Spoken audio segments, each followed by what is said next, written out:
Hey everybody, it's Rick Santiago again, and I'm just going to start by saying, ever since I started posting videos of what these broker rates are offering, it kind of snowballed to where it is today. Washington D.C. is still on, and if you look through the post before, I gave the address for Chicago. As far as Washington D.C., I'm actually filling out permits. Go Washington D.C. So we do this the right way. There's only one way to do it, and it's the right way. Trinity Logistics actually sent me a message, and it's a broker. Her name is Angela. Um, I'm going to call her, and we're going to do this live. See if I can find her number.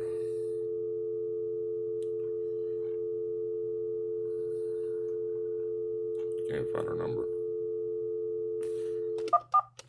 This is Trinity out of Texas.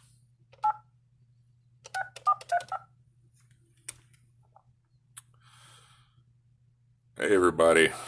I'm looking like a chia pet with all my with no haircut, man. This is Angela. Hey Angela. Good morning. Hey, this is Rick Santiago. How are you? Good. How are you? I'm all right. Listen, I'm gonna let you know right now that you are going to be a instant celebrity. You're on Facebook Live right now. Um, Okay. I read your message, and I'm gonna read what you said. I wanted to let you know that you are totally right about the brokers. I work for Trinity Logistics, and they are ripping off the drivers. We made a profit from 160 to $200,000 per month. So you have an idea. Is this what you sent me? That is correct. Okay. Why are you coming out and doing this? Because I think it's the fair thing to do. Drivers have been very committed with this pandemic, and it's the right thing to do. Okay, well, so I'm going to ask you some questions, and that are based on a lot of what people are asking. Um, how much of the percentage of the load do you guys actually keep for yourself? Um, Roughly what, 65%? I mean, we have to make a profit of at least $300 to $400 per load. So you keep 65% of what the load is worth. That is correct. So you give the carrier 35%. Mm-hmm. That is correct. Do you guys actually, okay, so you know what a toner is, truck order not used. How does that work? Do you guys actually pay it? Do you pay detention? How does this work? Regarding the truck order not used, we have to request it. If it's approved, obviously they will get approved. But sometimes, we try to avoid those things if the truck is not on site by the time we cancel. We have the right not to pay it. What about detention? Detention, we have, to request it ahead of time. Sometimes the carrier don't complain too much, so we end up collecting the detention time, but they don't get like 100% of it. We have to make a profit as well of that. So you guys basically what you, and I don't want to misquote you, but basically you're saying that if you'll ask for the detention or you'll request it from the customer, and if the carrier doesn't request it, you guys pocket it anyway? Correct. Give me some numbers. What you guys are now? Is there a training session where you guys are taught to, um,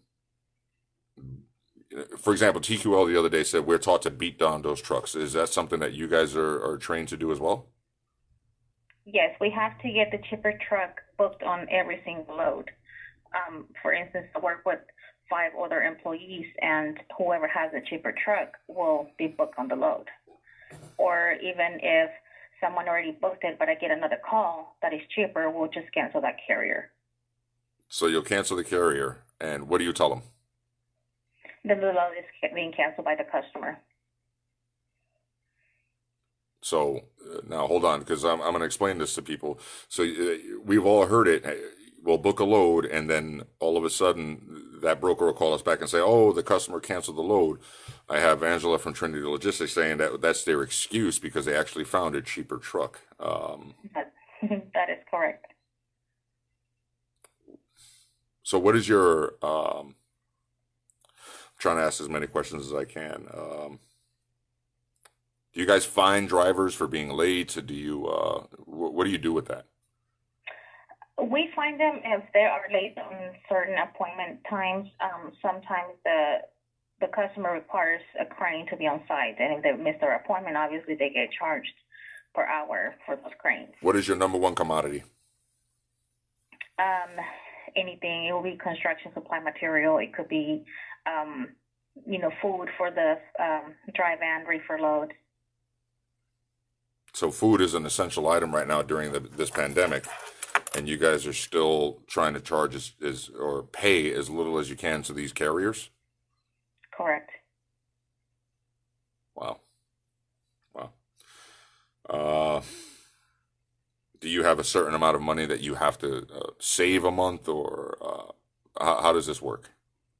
The money is always there from the customer. You can always request money from them. Everybody excuse right now. That could be us. That could be anybody else.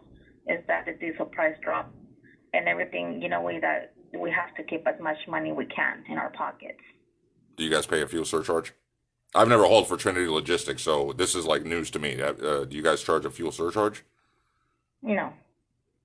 You don't pay for it, meaning to your customer, do you quote them a fuel surcharge as well? No, we don't. Wow. Wow.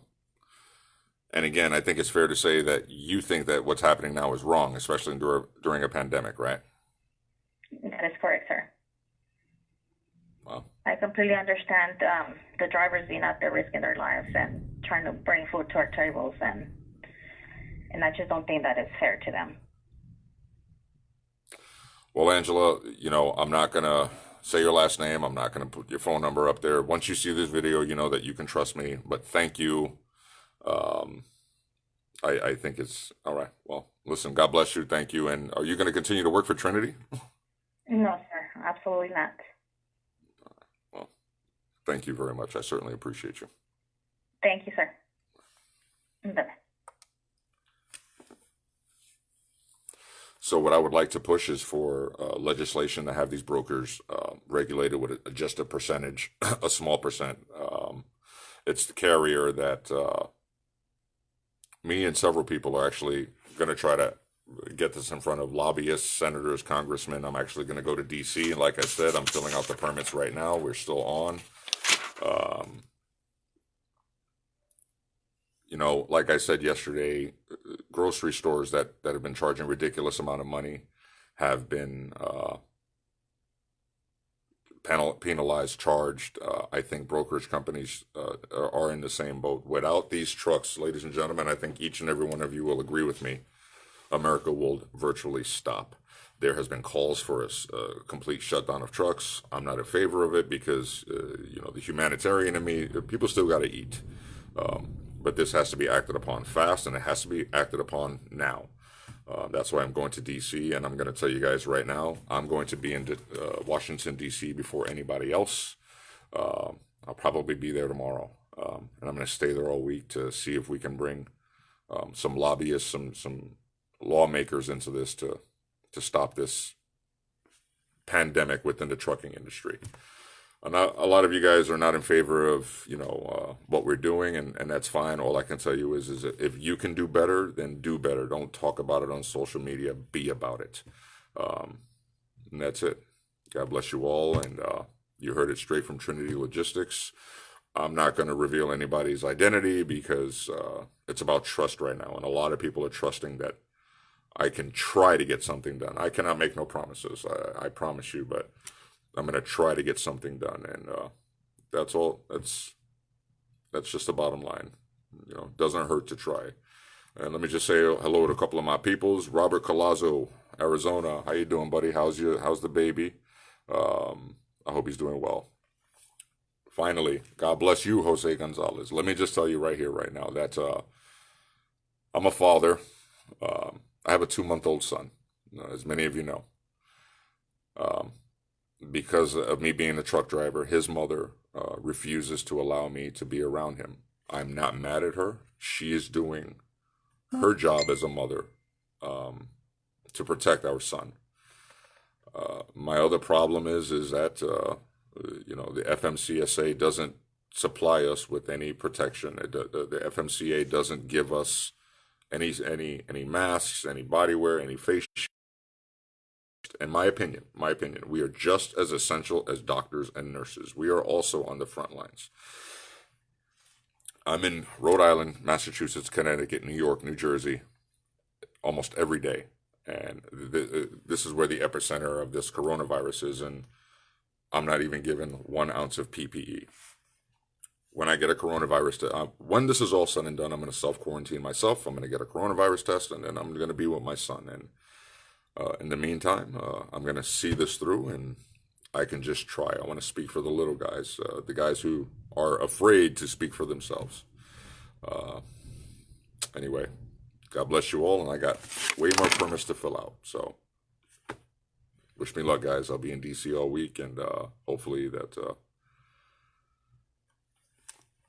Let me see what Julia said real quick. Please read the contracts you sign with brokers. Stop waiving your rights to see what the shipper is paying the broker.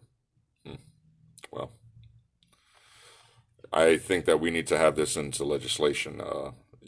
During a pandemic, we cannot afford not one truck to shut down, not one. I will try my very best to bring this to light, and I've promised a lot of people in Chicago. I mean, Chicago has been all over me.